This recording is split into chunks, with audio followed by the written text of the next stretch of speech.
Om Swastiastu Bapak Ibu. Mudah-mudahan Bapak Ibu semua dalam keadaan sehat dan senantiasa bersemangat. Semoga musibah dan wabah yang terjadi di negara kita segera berlalu. Mari kita semua memotivasi diri untuk senantiasa sehat, semangat, dan senantiasa berdoa. Mudah-mudahan kita selalu dalam lindungan yang kuasa. Maka Bapak Ibu, mari kita masuk ke materi inti kita yang pertama, yaitu materi strategi literasi dalam pembelajaran. Maka kita ketahui secara umum bahwa literasi belakangan mulai didengungkan, bahwa secara luas literasi dapat kita pahami sebagai kemampuan dan keterampilan dalam membaca, menulis, berbicara, berhitung, dan kemampuan memecahkan permasalahan dari berbagai tingkatan dalam kehidupan sehari-hari.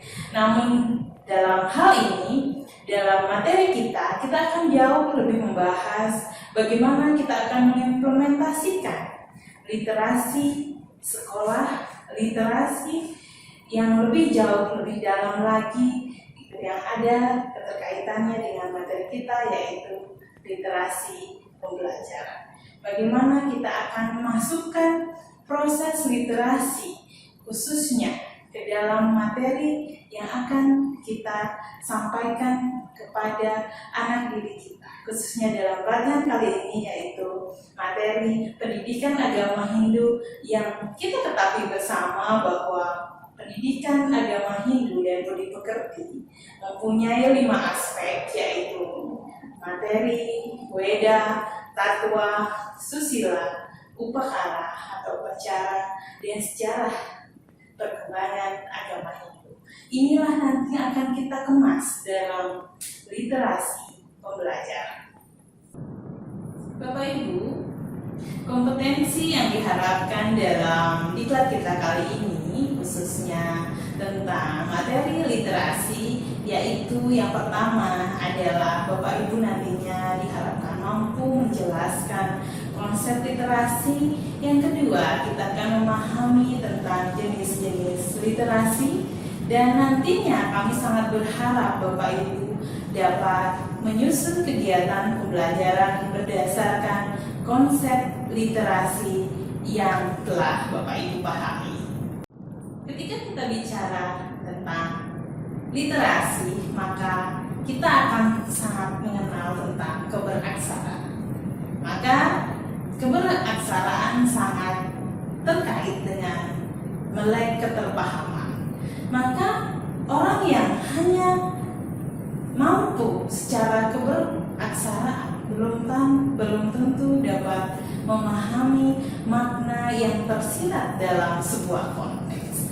Maka yang perlu Bapak Ibu tekankan sekali lagi adalah bagaimana nantinya kita mampu meningkatkan motivasi anak-anak tidak hanya dapat membaca, tapi jauh lebih luas lagi memahami arti atau pesan tersirat dan maksud dari sebuah cerita, maksud dari sebuah teks, maksud dari sebuah pesan. Sehingga inilah yang nantinya sangat kita tekankan. Tidak hanya literasi itu kita tekankan hanya pada kegiatan membaca, namun literasi bisa kita kembangkan dengan kegiatan melalui indera.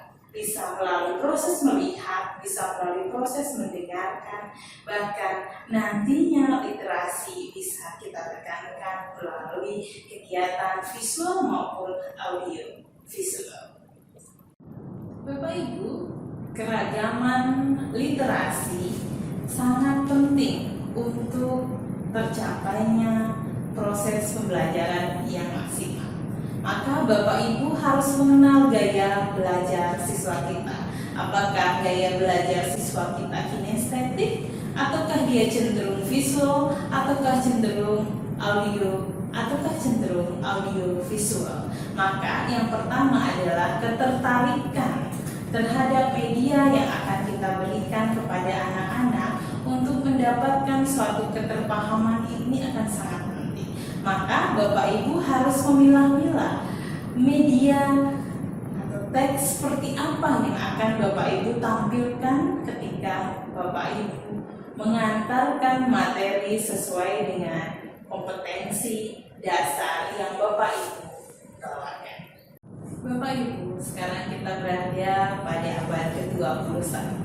Maka kompetensi abad ke-21 haruslah kita senantiasa kembangkan kepada anak melalui kegiatan yang kita kemas dalam kegiatan yang bersifat critical thinking, collaboration, kemudian creativity, dan bagaimana kita akan mengarahkan anak-anak pada proses mengkomunikasikan.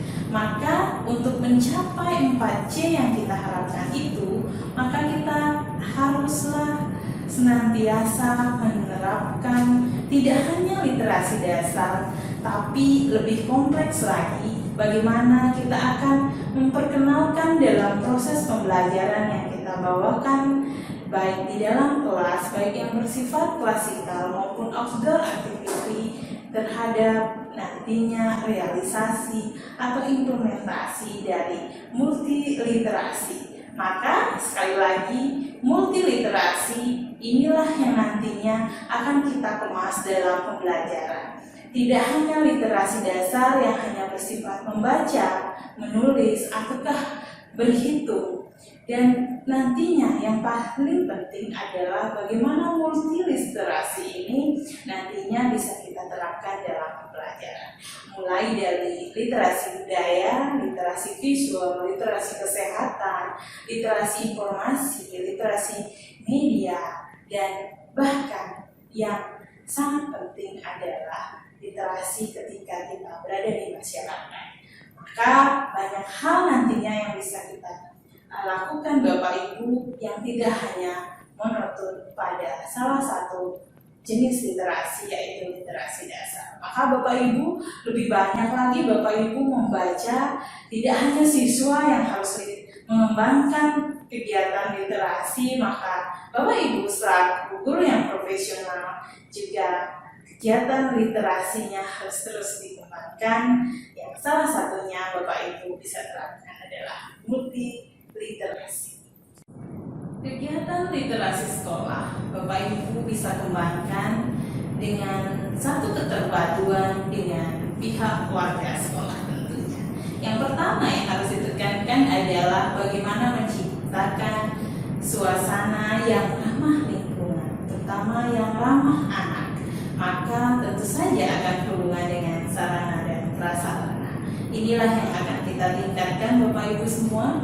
Kemudian bagaimana kita akan meningkatkan atau mengembangkan lingkungan yang bersifat afektif yang nantinya bisa membangkitkan emosional anak didik kita.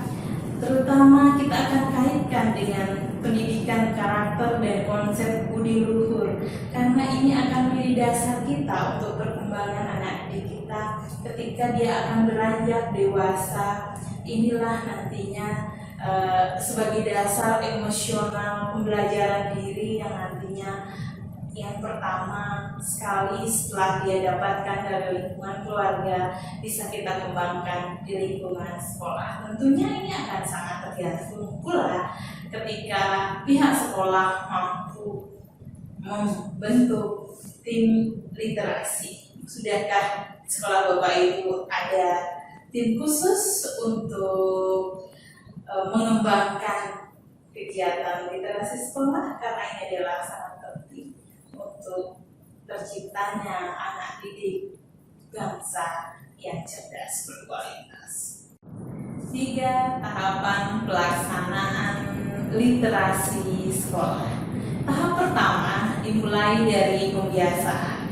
Tahap pembiasaan ini sudah diatur dalam Permendikbud nomor 23 tahun 2015 Bapak Ibu, di mana kita dapat melaksanakan kegiatan literasi 15 menit sebelum kegiatan di sekolah dimulai, atau sebelum nantinya Bapak Ibu terapkan konsep literasi ini lebih jauh. Maka tahap pembiasaan ini bisa kita katakan bahwa ini kegiatan yang secara luas kita bisa kembangkan dengan implementasi yang berbeda-beda di setiap sekolah. Bisa jadi di awal kegiatan pembelajaran, bisa jadi di akhir kegiatan pembelajaran, atau bisa jadi pula satu sekolah mengambil satu kebijakan pada hari-hari tertentu untuk melaksanakan kegiatan pembiasaan yang di dalamnya akan diimplementasikan kegiatan literasi. Tahap yang kedua adalah pengembangan. Maka dalam kegiatan pengembangan ini banyak hal yang bisa Bapak Ibu kembangkan dalam kegiatan literasi, baik melalui buku maupun media, sehingga nantinya kita akan mampu ke tahap yang ketiga, yaitu pembelajaran. Bagaimana kita akan mengaitkan literasi itu dalam materi pembelajaran yang akan kita lakukan, baik itu secara klasikal maupun secara outdoor activities. Bapak Ibu, dalam kegiatan literasi pembelajaran, maka perlu kita kembangkan kepada anak didik kita bagaimana persiapan sebelum membaca atau pembelajaran. Maka yang dapat dilakukan adalah Bapak Ibu bisa mendrap sesuatu tujuan, untuk apa kita membaca, informasi seperti apa yang akan kita dapatkan, informasi seperti apa yang kita cari. Maka berikutnya adalah kompetensi literasi selama membaca atau selama pembelajaran. Maka bagaimana anak-anak didik kita nantinya dapat memahami dari proses literasi itu, dapat memahami atau menganalisis atau mengambil poin penting dari suatu kegiatan literasi ini berdasarkan tujuan atau nantinya komitmen yang telah ditetapkan di awal. Kemudian adalah kompetensi literasi setelah membaca atau pembelajaran. Maka dia dapat merefleksi apa yang dapat diambil manfaat, apa yang telah didapatkan dari proses membaca, amanat apa, kemudian informasi apa yang nantinya bisa dipetik sebagai suatu pengalaman-kah, sebagai suatu pendidikan karakter-kah, ataukah sebagai suatu informasi penting terkait dengan kompetensi dasar dan tujuan pembelajaran yang Bapak Ibu harapkan. Contoh jurnal membaca bisa Bapak lihat dalam ilustrasi ini. Misalnya ketika kita arahkan anak didik kita untuk membaca, maka misalnya dia akan mencari sifat-sifat suatu tokoh yang Bapak Ibu berikan dalam wacana, kemudian mencari perbedaannya. Atau Bapak Ibu bisa masuk ke contoh format jurnal membaca berikutnya. Atau contoh jurnal yang lain yang bisa Bapak Ibu terapkan, misalnya menganalisis ciri-ciri tokoh cerita, mulai dari ciri-cirinya, kemudian namanya barangkali, kemudian sifat-sifat masing-masing. Jadi banyak hal yang Bapak Ibu bisa lakukan lewat kegiatan literasi. Bapak Ibu, ada beberapa poin penting tentang indikator keberhasilan suatu sekolah dalam menerapkan literasi pembelajaran. Bapak Ibu bisa cermati dari beberapa poin-poin penting yang kita bisa menjadikan suatu tolak ukur dari beberapa tahapan literasi, apa saja yang harus tersedia ketika nantinya kita harus memenuhi indikator terkecil untuk mencapai literasi pembelajaran. Maka yang terpenting, sudahkah segala sesuatu seperti indikator minimal ini terpenuhi dalam sekolah Bapak Ibu, khususnya ketika kita kaitkan dengan pendidikan agama. Maka saya yakin bahwa Bapak Ibu bisa mengembangkan kegiatan literasi ini lebih jauh lagi dari proses yang telah menjadi dasar, dan seringkali kita mengatakan bahwa literasi tidak hanya sekedar membaca. Walaupun ada satu pepatah mengatakan kalau kita baca kita jadi tahu, kalau kita tidak membaca maka kita sok tahu. Maka mari kita akan membuang jauh diri kita dari satu image yang sok tahu menjadi guru yang profesional dan berkualitas. Terima kasih Bapak Ibu. Maka ini hanya sekedar satu teori, lebih jauh lagi ikan agama Hindu, terutama dalam hal literasi. Bapak Ibu bisa mengembangkan lebih dalam lagi kegiatan literasi. Tidak hanya pada kegiatan membaca, namun kita akan kembangkan sesuai dengan model-model literasi yang nantinya sesuai dengan konten materi. Tentu saja materi yang diamanatkan oleh kurikulum, materi yang diamanatkan oleh kompetensi dasar yang sebagai acuan kita, yaitu Permendikbud nomor 37 tahun 2018. Mari kita bulatkan tekad Bapak Ibu untuk senantiasa mengembangkan kegiatan literasi. Tidak hanya literasi sekolah, namun kita akan kembangkan literasi pembelajaran dalam materi pendidikan agama Hindu. Bapak Ibu, khususnya untuk pendidikan di sekolah dasar secara minimal tergantung dari ketersediaan sarana prasarana dan kemampuan guru tentunya. Maka literasi yang memungkinkan dapat kita kembangkan ketika kegiatan pembelajaran adalah literasi dasar tentu saja, kemudian literasi perpustakaan, kemudian literasi media, literasi teknologi, dan literasi visual. Maka ini yang bisa kita kembangkan lebih jauh sekali lagi Bapak Ibu, sehingga kita akan menjadi guru yang penuh kreativitas, guru yang profesional. Terima kasih Bapak Ibu. Untuk materi literasi nantinya kita akan sharing lagi dalam sesi chatting, sehingga pemahaman kita tentang konsep literasi ini akan ada satu kesepakatan bagaimana kita akan menerapkan kegiatan literasi dalam pembelajaran, khususnya pembelajaran pendidikan agama Hindu dan budi pekerti. Salam sehat Bapak Ibu, terima kasih. Om Santi Santi Santi.